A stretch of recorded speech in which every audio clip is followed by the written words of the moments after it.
अस्सलाम वालेकुम नाजरीन, शेयरिंग ऑफ प्रोफेशनल विजडम के साथ मैं हूं अली रहमान खालिद। आज जो मेहमान हमारे साथ मौजूद हैं ये बहुत अरसा जॉब भी करते रहे और कुछ अरसा मुल्क से बाहर भी रहे और वहाँ भी जॉब करते रहे। लेकिन जब ये पाकिस्तान आए तो इन्होंने सोचा कि कौन सा ऐसा काम है जो इनको एनवायरनमेंट फ्रेंडली लगे। जैसे ये बाहर काम करते रहे हैं उसी तरह पाकिस्तान में भी उसी तरह के एनवायरनमेंट में काम कर सकें। तो इन्होंने एनेबलर्स को ज्वाइन किया और ई कॉमर्स में अपना काम शुरू किया, जहां इन्हें लगा कि बिल्कुल उसी तरह से चीज़ें हैं, कमिटमेंट पूरी होती है, वादा पूरा किया जाता है और जो चीज़ लोगों से कही जाती है बिल्कुल उसी तरह से की जाती है। इस तरह इन्होंने ई कॉमर्स का काम शुरू किया और ये बतौर कंसल्टेंट एंड ट्रेनर 4 से 5 लाख रुपया कमा रहे हैं। हम इनसे जानेंगे कि ये सब मुमकिन कैसे हुआ। आइए इनसे मुलाकात करते हैं। बहुत बहुत शुक्रिया उमर तारिक साहब आपकी तशरीफ आवरी का। सर, आप पहले जॉब करते रहे हैं और कुछ अर्सा बाहर भी रहे हैं। आपने ई कॉमर्स का रुख कब और कैसे किया और कैसे आपने ये सोचा कि आप ई कॉमर्स की तरफ आके अर्निंग कर सकते हैं? अस्सलाम वालेकुम अली भाई, thanks for calling me at Kasim Ali Shah foundation. जी, मैं काफ़ी अर्सा बाहर रहा हूँ, दुबई में रहा हूँ और फिर एजुकेशन के लिए मैं रोमानिया गया। तो 2000 में मैं वापस आया पाकिस्तान और यहाँ से फिर मैंने अपनी थोड़ी सी जर्नी स्टार्ट की, जॉब की। मैंने फार्मास्यूटिकल में भी जॉब की, मैंने बैंक में भी की, टीचिंग में भी की। लेकिन इशू मेरे साथ ये आता था कि मैं बाहर आ था तो यहाँ वाला जो सिस्टम था वो मैं अडॉप्ट नहीं कर पा रहा था। ठीक है। तो बीच में मैंने काफ़ी अर्सा अपना बिज़नेस के लिए भी ट्राई किया, वो भी मैं नहीं कर सका, यहाँ पे नहीं हुआ सक्सेसफुल। तो मेरी सिस्टर वो अमेरिका में होती हैं। ठीक है। उनको किसी ने बताया अमेज़ॉन का कि ये भी काम पाकिस्तान से लोग बैठ के कर रहे हैं। ठीक है। तो उसको फिर मैंने स्टडी करना शुरू किया। पहले मैंने एक ट्यूटोरियल बाय किया जो ऑनलाइन ट्यूटोरियल था। फिर मैं एक दिन ऐसे गूगल पे सर्च कर रहा था अमेज़ॉन पाकिस्तान, तो मुझे एनेबलर्स का नाम नज़र आया। ठीक है। वहाँ से मैंने फिर एनेबलर्स से कांटेक्ट किया, आप समझने 2 इयर्स बैक। ठीक है। तो वहाँ फिर मैंने उनका बूट कैंप लिया प्राइवेट लेवल का। साकिब साहब मेरे मेंटर थे। ठीक है। और मैं बिलोंग करता था मुल्तान से, तो वो क्लासेस तब सिर्फ लाहौर में होती थी। तो every week I use to travel to Lahore. ठीक है। बल्कि मुझे याद है साकिब साहब ने मुझसे क्वेश्चन भी किया था कि इज़ इट वर्थ कि आप मुल्तान से ट्रैवल कर रहे हैं।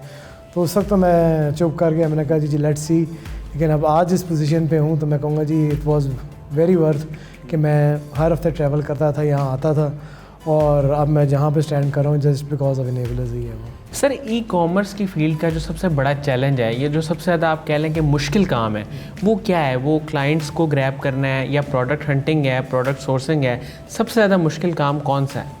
सबसे पहले तो जो सबसे ज़्यादा मुश्किल हमें आती है, जो हमारे जो वर्चुअल असिस्टेंट आते हैं या प्राइवेट लेवल होलसेल में जितने भी हमारे इन्वेस्टर उस मोड में आ रहे हैं या सर्विसेज मोड में, एक एथिक्स और माइंडसेट लोगों का ये बहुत ज़रूरी है चेंज करना। क्योंकि आपने जो भी डील करना है वो आपने फ़ॉरेन क्लाइंट से करना है और कमिटमेंट बहुत ज़्यादा इसमें मैटर करती है। तो हम लोग पूरा इनको गाइड करते हैं कि एथिक्स क्या है, माइंडसेट क्या है। पहले क्लास ही हमारी इस पर बेस करती है। तो उसके बाद जो स्टूडेंट्स आते हैं उनका एक वीडियोस देखनी, सक्सेस स्टोरीज देखनी, लेकिन ये नहीं देखा कि उसके पीछे स्ट्रगल क्या है। ठीक है। तो वो स्ट्रगल जो है वो बहुत ज़्यादा काउंट करती है कि अब अगर एक लड़का है क्लास लेके चला गया, उसके बाद उसने कुछ नहीं किया, तो वो सक्सेसफुल तो नहीं होगा। तो एटलीस्ट 5-6 आवर्स उसको घर में देने हैं, अपने प्रैक्टिस करनी है, अपने स्किल्स को डेवलप करना है। तो कुछ ऐसे लड़के भी हैं जो 10-10 घंटे भी देते हैं, तो वो विद इन 3-4 मंथ्स अपनी अर्निंग स्टार्ट कर लेते हैं। तो इट ऑल डिपेंड्स कि आप कितना हार्ड वर्क करते हैं।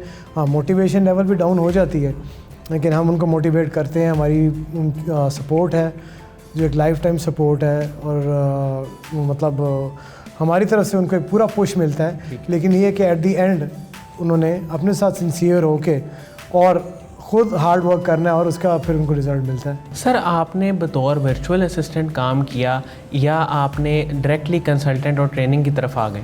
नहीं, मैं तब वर्चुअल असिस्टेंट की ट्रेनिंग नहीं थी शुरू हुई, तब थी प्राइवेट लेवल बूट कैंप होता था। तो मैं साकिब साहब का मतलब आई फील के आई एम प्रिविलेज कि मैंने उनका बूट कैंप लिया था बैच PL बैच 6 का। ठीक है। तो मैंने PL में ही आया था, अपनी जो है प्राइवेट लेवल प्रोडक्ट लॉन्च की USA में। ठीक है। और साकिब साहब की मेंटरशिप के अंडर। तो मुझे आज भी याद है कि लास्ट क्लास में उन्होंने मुझे कहा था, हम सब स्टूडेंट्स को कहा था कि जी नो प्लान B, कि आप इस पर स्टिक कर जाएँ।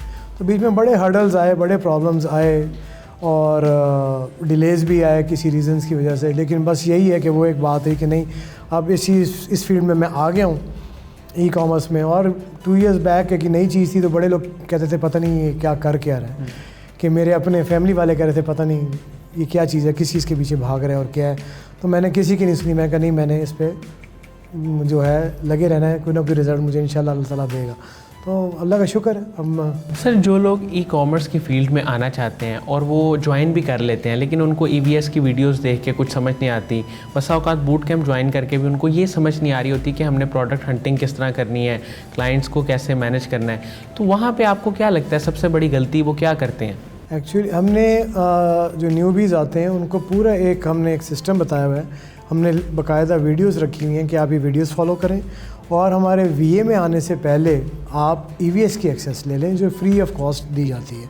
उस EVS को आप देखें, उस एक्सप्लोर करें उसको, और उसके बाद हम ये कहते हैं कि आपको एटलीस्ट 15% 20% एक आइडिया हो जाए, क्योंकि एक फ्री ऑफ कॉस्ट है। वीडियोस देखें, और बहुत से ऐसे स्टूडेंट्स हैं जो EVS से ही सीख के लर्न करके वो सक्सेसफुल हो गए हैं। तो जब आप उसके बाद प्रैक्टिकल क्लास में आते हैं तो आपका होमवर्क हुआ होता है, थोड़ी सी बेस बनी होती है, तो बाकी गाइडलाइन तो फिर हम देते हैं। बहुत से स्टूडेंट्स आते हैं जो बिल्कुल ही फ्रेश मतलब आते हैं, उनके माइंड में कुछ ऐसा नहीं होता कि हम कर क्या रहे हैं, तो हम उनको ये गाइड करते हैं कि यार आप पहले EVS लें, ठीक है, उसको एक्सप्लोर करें, 1 महीना 2 महीना देखें। बेसिक यूट्यूब पे फ्री वो भी पड़ी हुई है, हमारा एनेबलर्स का चैनल है, हमारा ई कॉमर्स बाय एनेबलर्स का पेज है, उसमें सारी डिटेल्स पड़ी, वीडियोस पड़ी हुई हैं, पोस्ट आती हैं, उनको रीड करें, उसके बाद आप इसमें आएँ। तो अल्लाह का शुक्र है अब वो चीज़ वो फॉलो करने लग गए हैं। अब जो नए बैचेस आ रहे हैं वो बेसिक सीख के आ रहे हैं और वो उनके लिए बड़ा हेल्पफुल है। सर, आपकी मंथली अर्निंग कितनी है इस वक्त? अराउंड आप समझ लें 5 to 6 लाख है, क्योंकि मैं अब इनेबलर्स के भी उस पर भी हूँ, प्लेटफॉर्म पे भी हूँ, कंसल्टेंट ट्रेनर हूँ, मेरा PL भी चल रहा है, और रिसेंटली मैंने अब अपना होलसेल भी स्टार्ट किया है। तो इतनी मेरी इनकम है, अल्लाह का शुक्र है। तो वही मैं आपको बता रहा हूँ, तो मेरी फैमिली, मेरे फादर कहते थे कि पता नहीं ये क्या कर रहा है, कि लोग तो ये कर रहे हैं, ये कर रहे हैं, वो करें। बड़े फैमिली मेम्बर्स कहते थे कोई जॉब कर लो, ग्रेजुअली तुम ऊपर चले जाओगे, 50,000 60,000 70,000। तो बड़ी इस तरह की मेरे लोगों ने बात की, लेकिन मैं इस पर स्टिक रहा, मैं लगा रहा। तो अल्लाह का शुक्र है 2 साल में मैं अब उस पोजीशन पे हूँ जहाँ पे लोग जॉब्स पे 10-10 15-15 साल में नहीं पहुँच सकते। बिल्कुल ऐसा ही। सर, मुझे यहाँ पे ये बताइएगा कि तकरीबन कितना टाइम लगता है एक वर्चुअल असिस्टेंट का, अगर कोई कोर्स करता है या प्राइवेट लेवल का, उसको वहाँ से अर्निंग के फेज़ में जाते जाते मिनिमम और मैक्सिमम कितना टाइम लग जाता है? जी, वर्चुअल असिस्टेंट को तो हम कहते हैं जी मिनिमम जो आपको लगेंगे 6 मंथ्स लगते हैं। ठीक है, क्योंकि 2.5 months to 3 months हमारी ट्रेनिंग है। ठीक है, फिर हमारा ये नहीं कि 2.5 months हैं तो हमने उसको उसमें रैप अप कर देना है। हम उनको एक्स्ट्रा क्लासेस भी देते हैं वीकली भी, उसके बाद भी सेशंस चलते हैं, हमारे मीटअप्स भी चलते हैं। फिर उनको सपोर्ट तो लाइफ टाइम है। अब ये डिपेंड करता है वेरी पर्सन टू पर्सन के उसमें क्या पोटेंशियल है, कितना वो टाइम दे रहा है। कुछ लड़के विदिन 3-4 months अपनी अच्छी अर्निंग शुरू कर लेते हैं, कुछ 6 months में कर लेते हैं, कुछ बिल्कुल नहीं कर पाते। वो अब उन पे है कि वो कितना टाइम दे रहे हैं, कितनी डेडिकेशन है, मोटिवेशन, हम मोटिवेट करते रहते हैं साथ साथ। ये तो हो गया VA का। PL एक जो है फील्ड, ये है बड़ा पेशेंस वाला काम है। इसमें भी 6 to 8 months, कई बार 1 year भी लग जाता है। अब मेरे साथ ऐसा हुआ, मैंने अपनी प्रोडक्ट लॉन्च की, सक्सेसफुल हुई और अच्छी उसकी सेलिंग शुरू हुई, तो आगे कोरोना आ गया। अच्छा, कोरोना की वजह से वो हिट हो गई, थोड़ी सी थोड़ा सेल्स नीचे आ गई। लेकिन ये है कि मैंने उसमें ज़रा पेशेंस रखी कि वो 4-5 महीने जो हैं वो गुजर जाएं। अब वो ग्रेजुअली फिर ऊपर जानी शुरू हो गई है। अब उसमें मैं नई वेरिएशन भी ऐड कर रहा हूँ। तो ये प्राइवेट लेवल जो है बड़ा पेशेंस वाला काम है। और एक होलसेल FB है, वो रिस्क फैक्टर उसमें कम है, लेकिन फिर भी उसमें भी 5-6 months तो लगते ही हैं। तो 5-6 months to 1 year जो है, आप तीनों जो हमारे हैं, आप ट्रेनिंग्स जो हैं, तीनों ट्रेनिंग्स जो हैं, इसमें आप देख लें 5-6 months to 1 year लगते हैं, उसमें जाके आपको सक्सेस मिलती है। मेरे ख्याल से ऐसी इतनी कम टाइम में किसी और फील्ड में आपको सक्सेस नहीं मिल सकती है। सर, साकिब अज़हर साहब का एक विज़न है, वो लोगों को इनेबल करना चाहते हैं, आपका उनसे एक बड़ा करीबी ताल्लुक़ रहा, आप उनकी मेंटरशिप में रहे, उनके बारे में क्या कहेंगे? लेकिन साकिब साहब से तो मैंने ट्रेनिंग ली और उनके बैच में था, और उन्होंने आके इस फील्ड को बहुत ज़्यादा अवेयरनेस, मुझे याद है जब मैंने पहला सेमिनार लिया था तो मेरे ख्याल से 50-60 उसमें होंगे स्टूडेंट्स होंगे, अब वो 500-600,000 तक भी टच कर जाते हैं। ठीक है। तो टाइम तो लगा उनको, लेकिन ये कि एक उनकी डेडिकेशन थी और उन्होंने इस चीज़ को किया, बहुत अवेयरनेस दी। हाँ, हम लोग बीच में आए, हम लोग तो उनमें से हैं जिनको कुछ भी पता नहीं था।